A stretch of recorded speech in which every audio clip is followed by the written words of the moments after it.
Ladies and gentlemen, welcome to the thunderous, unpredictable, and passionate world of rock drumming. If the guitar was the sword of rock, then the drums were its heartbeat.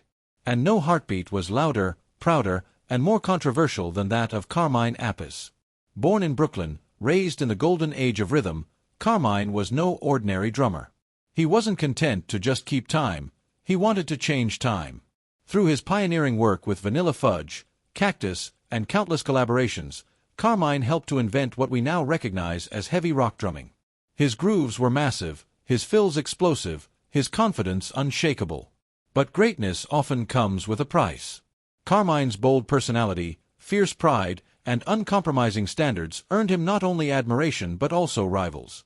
He wasn't afraid to criticize, to call out, or to challenge drummers he felt betrayed the art form.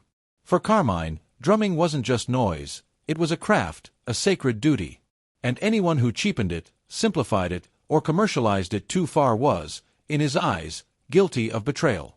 Tonight, we take a journey into 6 legendary rivalries, 6 names that ignited Carmine's anger, envy, and sometimes heartbreak.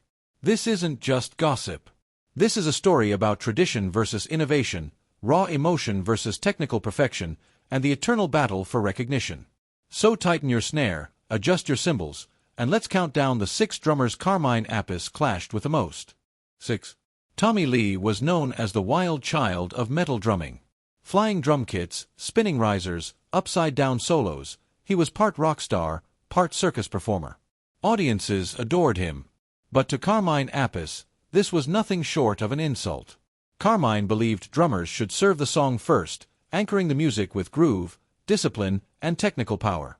Watching Tommy Lee turn drums into a carnival act felt, to him, like seeing his life's work turned into a stunt show.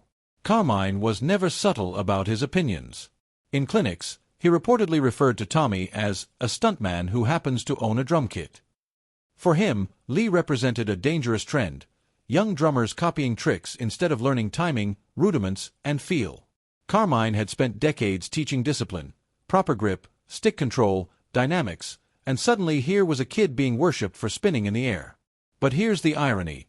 Behind the gimmicks, Tommy was a solid drummer. His grooves on Motley Crue classics like Kickstart My Heart and Dr. Feelgood powered arenas. Yet, for Carmine, the issue wasn't just about ability, it was about philosophy. Should drumming be an art form demanding respect, or a showpiece designed for thrills? This clash embodies the eternal question in music. Do you give the audience what they need, or what they want? Carmine chose the first. Tommy chose the second. And though history has room for both, Carmine never forgave what he saw as a lowering of standards. 5. Lars Ulrich of Metallica. To millions, Lars is a hero, the man who helped invent thrash, who pounded his way into history with Master of Puppets and Justice for All. But to Carmine Appice, Lars was the opposite of everything he stood for. Where Carmine valued precision and formal training, Lars embraced raw energy and attitude. Carmine often complained that Lars confused speed with skill. He argued that Ulrich's self-taught style lacked the finesse of great drummers before him. While Carmine studied jazz masters, practiced rudiments, and emphasized groove, Lars built his reputation on aggression, power, and, as Carmine saw it, sloppy technique. But here lies the deeper issue. Metallica's success proved that audiences loved Lars' approach. It wasn't about playing clean, it was about sounding dangerous. Carmine, meanwhile, believed this shift sent the wrong message to young drummers. He once allegedly called thrash drumming caveman beating that glorified noise over artistry. Yet, if we look closely, Lars represents something vital that Carmine missed: innovation. While Carmine perfected the foundation, Lars helped tear down the walls and rebuild rock drumming into something new. Yes, it was rougher, yes, it was less disciplined, but it was also revolutionary. And revolutions rarely play by the rules. This rivalry wasn't just personal, it was generational. Carmine belonged to the era of precision. Lars embodied the era of chaos. And in that clash, history was made. For Stuart Copeland of the Police, one of rock's most inventive drummers. Copeland mixed reggae rhythms with rock, layered polyrhythms, and brought a global sensibility to the drum kit. To critics, he was a genius. To Carmine Appice, he was a thief. Carmine viewed Copeland's style as musical tourism, borrowing rhythms from Jamaican and African traditions without fully respecting their origins. For Carmine, who valued authentic American rock roots, this blending of world rhythms felt like watering down rock's raw power. He reportedly dismissed Copeland's style as colonialism disguised as sophistication. But let's be honest, Stewart Copeland transformed drumming. Songs like Roxanne and Message in a Bottle still sound fresh today because of his daring approach. While Carmine hit hard, Stewart danced. While Carmine anchored, Stewart decorated. This rivalry is fascinating because it wasn't about skill, both were masters. It was about identity. Carmine saw drumming as rooted in one's cultural heritage. Stewart saw drumming as a universal language where all traditions could mix. The clash wasn't just between two men, it was between two philosophies of what music should be. 3.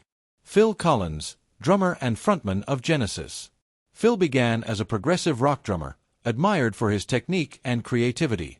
But by the 1980s, he had transformed into a pop superstar, writing radio hits and simplifying his drumming for mass appeal. To fans, this was brilliance. To Carmine Appice, it was betrayal. Carmine reportedly said Phil sold his soul for chart positions. What angered him wasn't Phil's talent, which he deeply respected, but his willingness to abandon complex drumming in favor of simple beats that worked on top 40 radio. For Carmine, this was proof that even great drummers could compromise their art for fame. But here's the complexity. Phil Collins reached millions with his music, arguably doing more for the visibility of drummers than anyone of his era. His famous In the Air Tonight drum break is still one of the most iconic in history. Did simplifying make him less of a drummer, or did it make him more powerful by connecting with the world? Carmine never accepted that. For him, drumming had to challenge both the player and the listener. Pop music, in his eyes, was an insult to both. Number 2. Neil Peart of Rush, often called the greatest rock drummer of all time.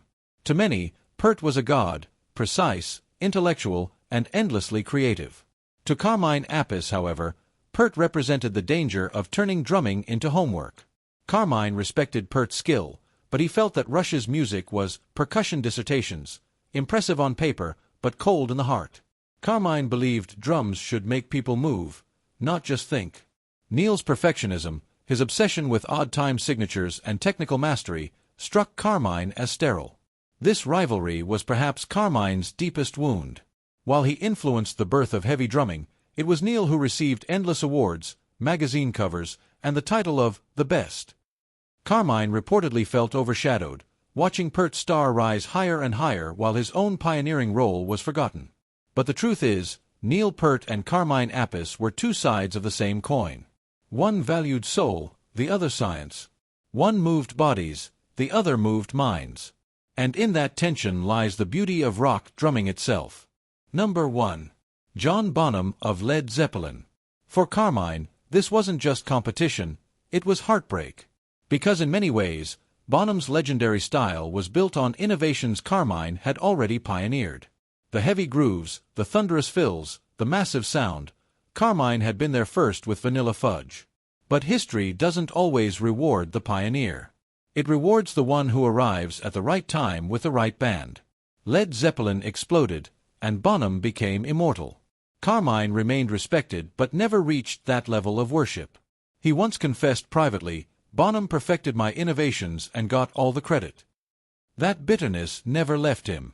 And yet, beneath the rivalry, there was admiration. Carmine knew Bonham was a phenomenal drummer. The tragedy was not in Bonham's greatness, but in Carmine's invisibility. To be overshadowed by the very style you helped invent, that is a wound that never heals.